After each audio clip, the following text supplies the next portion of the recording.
Today, I will be giving you guys my 12-team playoff, talking about each team in detail that I have in and my reasons for or against certain other teams who did not make the cut. No spoilers. You're going to have to wait till the end of the video for that segment.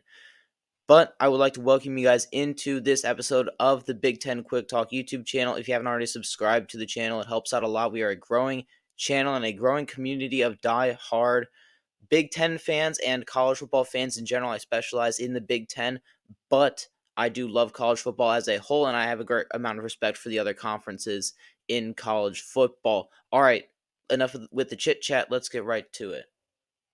Going from least to greatest, we will start off with my number 12 seed, the Boise State Broncos. I have them being the G5 auto bid coming from the Mountain West. I think they'll be 13-0 going into this playoff.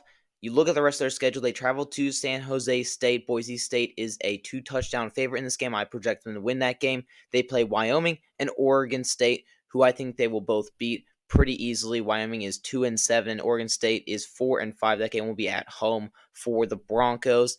Obviously, this team led by, in my opinion, the Heisman runaway favorite, Ashton Jeanty. He's done so many great things. The best, in my opinion, he is an all-time great at the running back position in college. What he has done this season, and for this reason alone that they are here. They have some great players other than him, obviously. Otherwise, they wouldn't be here. They have a very stout defense, and they've just been playing great offense. And it really is easy when your running back averages 200 billion yards per game.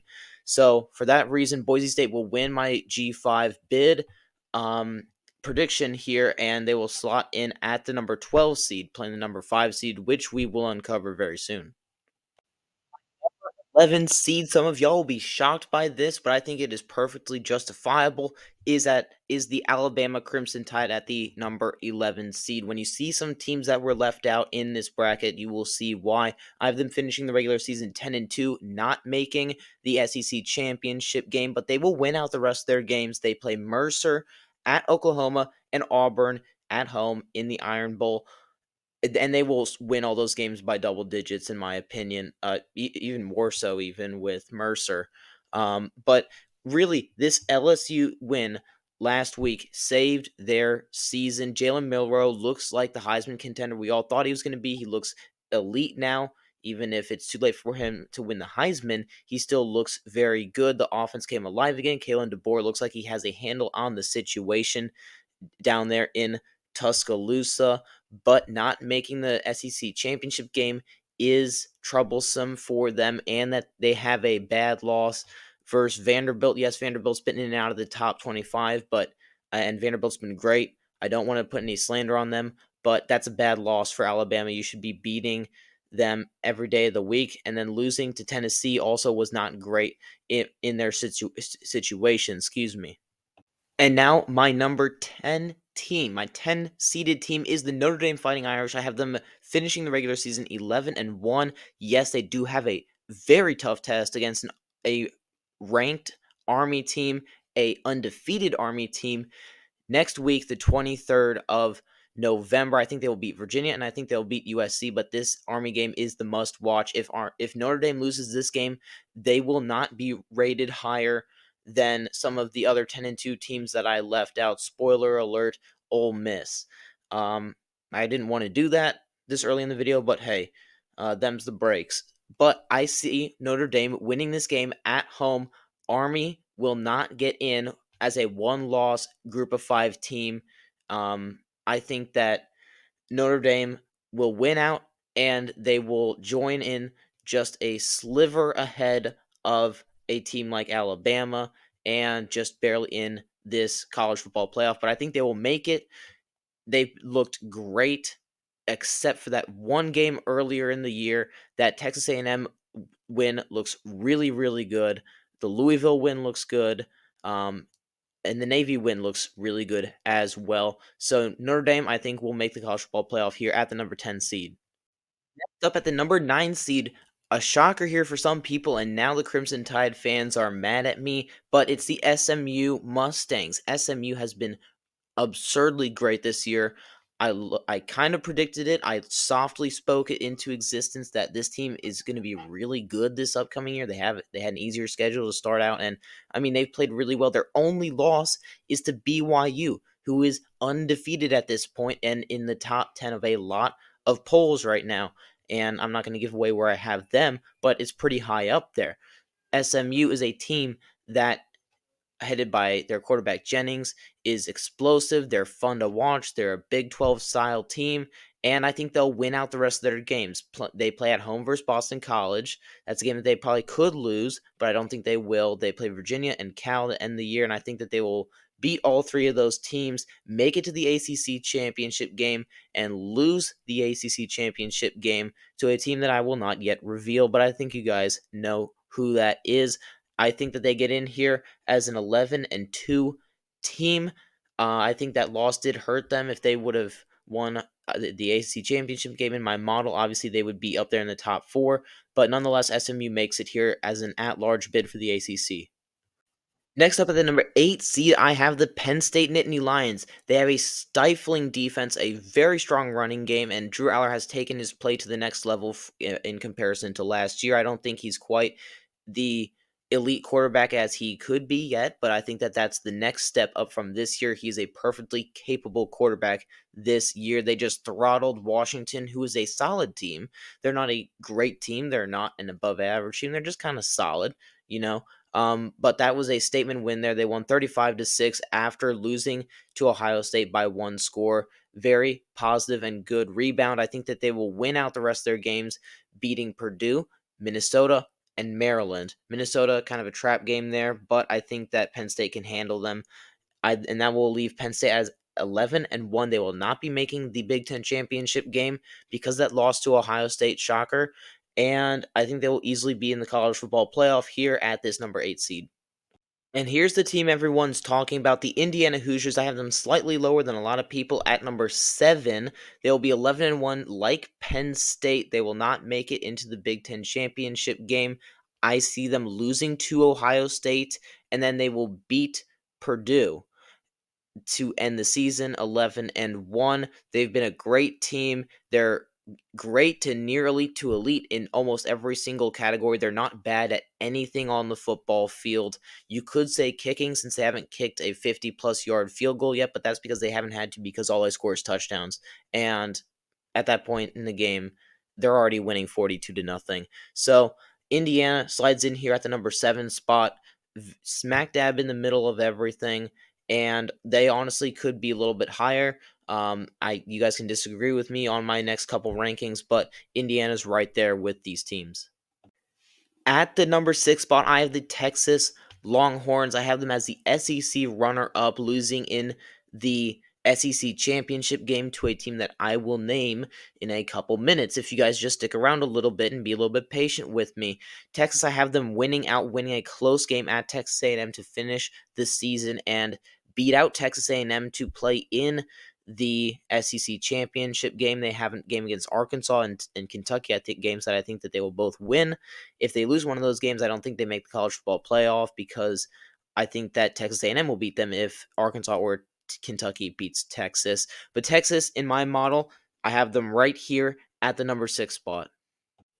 At the number 5 spot I have is Oregon, the Big Ten runner-up.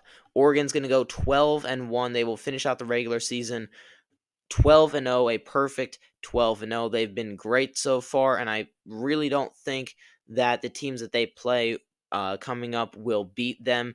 It's pretty fair to say. I mean, they're playing teams like Wisconsin. Wisconsin's a team that I don't think can beat a team the caliber of Oregon. Wisconsin's okay. They'll beat the middle of the pack teams, but they really aren't equipped to beat Oregon even at home on at night. And then Oregon plays Washington, and Oregon will beat Washington to a pulp, because Washington got away with beating Oregon twice last year, and it shouldn't have happened both of those times. And Oregon will take out their revenge on a very weekend in comparison to last year, or Washington team, excuse me. So Oregon will finish the year 12-0. I think that they will lose to the eventual Big Ten champion. At this point, you can already guess it by process of elimination, Ohio State. And that is what I have for all the at-large bids. So we've done 12 through 5. So if y'all can just hold on for a couple more minutes, we will go through our top 4, and then we will look at the bracket. All right, my number 4 seed is Miami. The Miami Hurricanes will win the ACC. They will go 12-1 after that mishap against Georgia Tech. They will beat Wake Forest and Syracuse to seal a bid to the ACC championship game, where they will outlast SMU in a bloodbath. In my opinion, that game will be absurdly great. It will be one of the best championship games to watch, and I think that it will be just a great game to watch. Miami is the ACC champion in my model here, and let's just move on to the next one. Are the next, excuse me, getting a little bit funky here. The Tennessee Volunteers will win the SEC. Let me explain. I know you're thinking, where's Georgia? Where's Ole Miss? Yada, yada, yada. We will get to both of those teams. I will want to address them specifically after we're done going through every single team here, which we only have a couple left. So let's talk about Tennessee. Tennessee, I think, will beat Georgia this upcoming week. I think they will. I don't think Georgia's that great of a team. Carson Beck is not that great of a quarterback, and I think Tennessee will beat Georgia in Georgia's own house. Tennessee, they have UTEP and Vandy left on their schedule, and I think that they will beat both of them with ease. At that point, they will be 11-1, and they will play. It's Texas, excuse me. They will play Texas, and they will win in that game, neutral site game. I think Tennessee has the edge, especially coming off of a win against Georgia. UTEP really don't really count. And then Vandy, who is a good team. And I think that Tennessee will really shake up the SEC, make everyone rethink what the balance of power is in the SEC, and they land here at the number 3 spot. And the number 2 seed, oh yeah, it's BYU. I have them finishing the year 12-0. I have them beating Kansas, Arizona State, and Houston to finish the year 12-0. Perfectly placed there. And I think that they will win against Colorado or Kansas State. Either one, it doesn't really matter. I think that they will beat either of them given the opportunity. And I think that they will be the number 2 seed, being a perfect 13-0. I think that in my mind, they aren't as power rate. In my opinion, they will not be power rated higher than Ohio State, which is why I have Ohio State higher than BYU. And but BYU lands here at the number 2 spot. And then last but not least, of course, Ohio State. I think they'll be 12-1. They beat Oregon to win the Big Ten championship game. They'll beat Michigan in that great rivalry that they have, even though Michigan's not very good this year. Ohio State will be back on top after the 3-game losing streak. Ohio State will take the number 1 spot because I think they are, when you power rate them against Tennessee, Miami, and BYU, I don't think those teams hold a candle to what Ohio State can do and what they've shown that they can do at their peak potential, both on offense and on defense. All right, let's move on to our next graphic. All right, while we look at this graphic here, I want to address the teams that did not make it. Ole Miss, I project them to be 10-2, but I do not project them to be better than Alabama, which is why they are not in this playoff. Georgia, I project them to lose, like I said, against Tennessee. Not a 9-3 win-loss record does not cut it. You cannot have 3 losses and make this college football playoff the way that it has shaped out this year. Clemson, I'm expecting a 3rd loss either against Pitt or against South Carolina, which would put them ineligible for the ACC championship game. Army, 1 loss will not cut it in this playoff era where the G5 only gets 1 bid, and they really aren't going to get any at-large bids when you compare them side by side with teams like Penn State, Bama, Notre Dame, and SMU. Colorado, the Big 12 runner-up, in my opinion, 3 losses will not cut it, in my opinion. You cannot have a 3-loss team. I know that some big-time analysts have said, a 3-loss team might still be able to make it out of the SEC or whatever. We have 2-loss teams not making it out of the SEC into this playoff, like Ole Miss. Mizzou, I think they could finish the regular season 10-2. I still wouldn't put them above Bama, but I don't think that they will finish 10-2. I have a sneaking suspicion that they will grab a third loss somewhere along the line. And then the other 3 loss teams in the SEC, like South Carolina, LSU, for example, I don't think that they're even close to touching it.